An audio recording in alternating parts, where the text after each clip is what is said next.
Hi everyone, this is Josh here.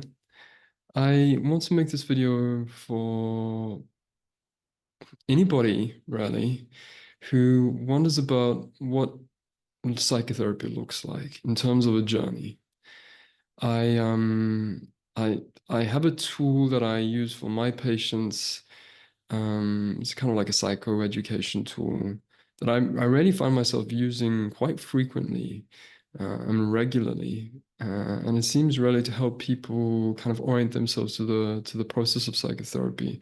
So I feel like I use it enough to warrant making a video about this and be a resource for my patients and well for anybody who really asks themselves the question, what happens in psychotherapy broadly speaking? Where do I start? Where do I go? What's the beginning, middle, and end? How long does it take? How long does it take for psychotherapy to work? So on that question, I'm not going to be directing you to the research in this video, but perhaps I'll just include some links to some relevant research. What I've read indicates that psychotherapy reaches dosage efficacy, and that word might seem a bit technical to you, but psychotherapy reaches dosage efficacy around about the 8 to 15 session mark. So dosage efficacy, think about medication. Like you take medication, you have to take it a certain amount, a certain quantity of the medication, for a certain duration at a certain frequency before it actually starts, building up in your system sufficiently to have the desired effect. It's the same with psychotherapy. You have to engage with the process of psychotherapy for um, a certain amount of intensity, for a certain amount of time, for a certain frequency, before it really starts having the desired effects. So research varies slightly, but between 8 and 15 sessions is when psychotherapy is shown to begin to have an effect. What that means really, that doesn't mean you're cured, doesn't mean your problem is, solved, though that might be true for the simplest kind of problems. It really means that you start to experience change.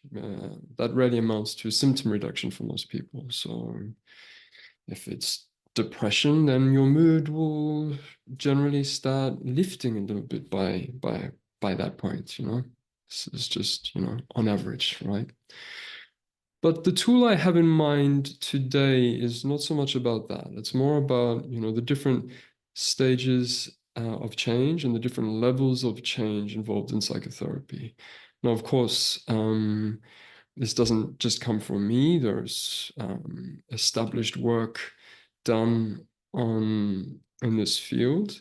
And so I'm gonna be drawing on a resource here that I've adapted from James Prochaska and John Norcross, their work, Systems of Psychotherapy. I'm using the 2013, I believe it's the drawing on the 2013, I believe it's the 8th edition of their book. And so I've adapted the table from this book of theirs. So you will see here, um, you'll see here running horizontally stages of change and vertically levels of change. So let me just read this out for you. So working from left to right, the stages of change are pre-contemplation, contemplation, preparation, action, and maintenance. And then working vertically, the levels of change are symptom, situational, maladaptive cognitions, interpersonal conflict, family systems conflict, and intrapersonal conflict. I'll just make myself a little bigger for those who are interested in also seeing a face. um, so, so what's pre-contemplation? Pre-contemplation is like somebody turning up to psychotherapy saying, I don't really have a drinking problem. I'm only here because my wife says I really need to be, right? Different variations of this, but that's kind of like the example I would give, right? Contemplation is, well, starting to think that there might be something here. There might be something I need to work on. I need to learn more about what it is. And so, like maybe I do have a drinking problem. Maybe actually I am not very happy. You know. Preparation is when you've really kind of, it's a transition phase between a stage between contemplation and action. So you're really kind of finishing the work of contemplation, have an idea of what you need to do to change, and just waiting for, yeah, just working out what the exact steps are going to involve in the action stage. Action is implementing those steps, and maintenance is maintaining that change, maintaining those gains, right? So with the symptom situational, and I'm working down in levels of change now, maybe the best example is like a phobia, right? In the presence of spiders, I flip my lid, like arachnophobia, right? I just cannot tolerate being in the presence of spiders. Yeah, that's a very clear symptom. Maladaptive cognitions, imagine somebody who's just got this habit of negative filtering, right? It doesn't matter who or when or how often somebody, says something nice about them, and they just can't bring themselves to accept a compliment without looking for some ulterior motive. Just an example. Off the top of my head, interpersonal conflict is the kinds of conflicts that happen between an individual and their intimate partners, their friends, their colleagues, maybe just people on the street, strangers. Family systems conflict, family of origin conflict. So the family you grew up in, conflicts, really connected to those sorts of relationships. And then intrapersonal conflict, which is kind of the parts of yourself, really the conflict between different desires. For example, I really want to start a family, but I also want to be really successful in my job. I have different parts of myself that I can't seem to reconcile. I've got a really fierce inner critic, for example, that's always beating up on me for the least kind of infraction, right? Now, in Prochaska and Norcross's book, they fill these spaces with different kinds of psychotherapy, and those psychotherapies are they placeholders for processes. Really, there are different processes that are better adapted to different levels and stages of change. And what you get when you combine the 5 stages with the 5 levels is a 25 quadrant system of psychological change, right? Also a 25 quadrant system of psychological suffering. This table is a map of the mind. It's a very simple map. The map, the mind is probably, I would say, the most complex thing in the universe. Um, it's irreducible, in my opinion, to the brain. And so something like this is useful, but finally inadequate for the complexity of the mind. Nevertheless, it's useful. So the psychotherapies here, you can plug a psychotherapy into different quadrants here, and some psychotherapies are just really well suited to a particular quadrant, right? So from memory, Prochaska and Norcross, they put motivational interviewing in symptom situational pre-contemplation. Motivational interviewing is a fairly simple form or simple kind of or school or brand of psychotherapy, theoretically speaking. Not so simple when it comes to practice. Implementing the techniques of motivational interviewing actually, take quite a lot of expertise. But it's especially designed to help patients or clients, whatever term you prefer, move from pre-contemplation into contemplation, which is a move through ambivalence. Ambivalence being a word for the kind of conflicts we experience around change. Yeah. Do I really, that guy who comes in who's like, I don't really have a problem. I'm only here because my wife says I need to come to therapy, right? Other psychotherapies are better suited for other things. One of the things I really like when I look at Prochaska and Norcross's table, where they've actually put each of the psychotherapies into the quadrant that they particularly suited to, is seeing CBT. From memory, they put it over here. And basically, it belongs to maybe one, maybe two at most quadrants, according to them. And I like this because it really kind of, it's a bit of a correction to the overestimation of CBT. It's an evidence-based treatment, but there are others. It's well researched. Granted, it's well researched, but when you see it placed in this table, you realize that it's not like the cure for all psychological problems that some of its proponents try to make it out to be, right? It's good for certain things, it's not good for others, right?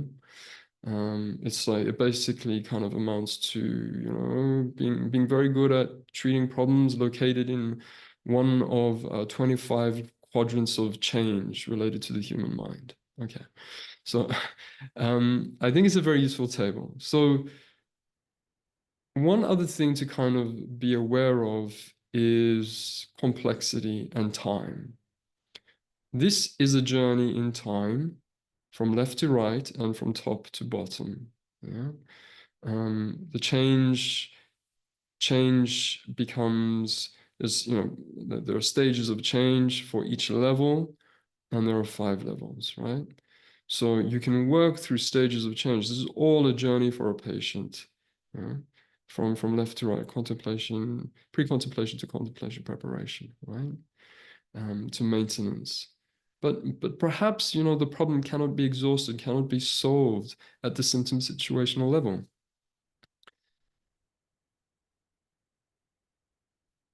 Perhaps, the origin of this person's suffering really has its origins at a lower, more complex level. And so the journey from symptom situational to interpersonal conflict is a journey of complexity. You go from simpler to more complex. And this journey from symptom, this journey downward, is a journey of increasing complexity. It's also a journey of increasing difficulty. It's also a journey of increasing risk. It takes, the further down you go, the longer and slower and harder the work becomes. As you work down, you're working in some ways back in time to the more primordial experiences belonging to an individual. One of my mentors has spoken about the kind of crossing the border between maladaptive cognitions and interpersonal conflict is really the threshold between what we might call counseling and psychotherapy, if indeed there is such a difference. Let's just use those words to just kind of indicate certain competencies. Some clinicians don't have competencies that extend beyond dealing with maladaptive cognitions, right? You need to have certain, you need to be able to deal with complexity and increasing complexity once you start dipping below maladaptive cognitions. So this is a kind of how long does it take? Well, how long is a piece of string, right? For psychotherapy to work. When will I be better? These sorts of questions. It's a very personal question. Really depends on, your motivation as a patient, uh, your willingness to change, the degree to which you participate in the processes of psychotherapy, and the complexity of the problems that you're facing in your life. So this journey downward is also, as I said, a journey of increasing danger, because as you journey downward, it's a journey of you need to, as a clinician, you need to have adequate skill to treat increasingly complex problems. And if you don't have that skill, then you're at risk of injuring your patients in some way. The technical term for this is iatrogenic injury, clinician inflicted injury. Yeah. So, I mean, this is a map of psychotherapy. It can only be a map of psychotherapy because in one way or another, it's also a map of the human mind. But I hope this helps. I hope this helps my patients or current and future orient themselves to the process of psychotherapy, what they're experiencing, what to expect, as a tool for them to kind of think about their own experience, where they're at.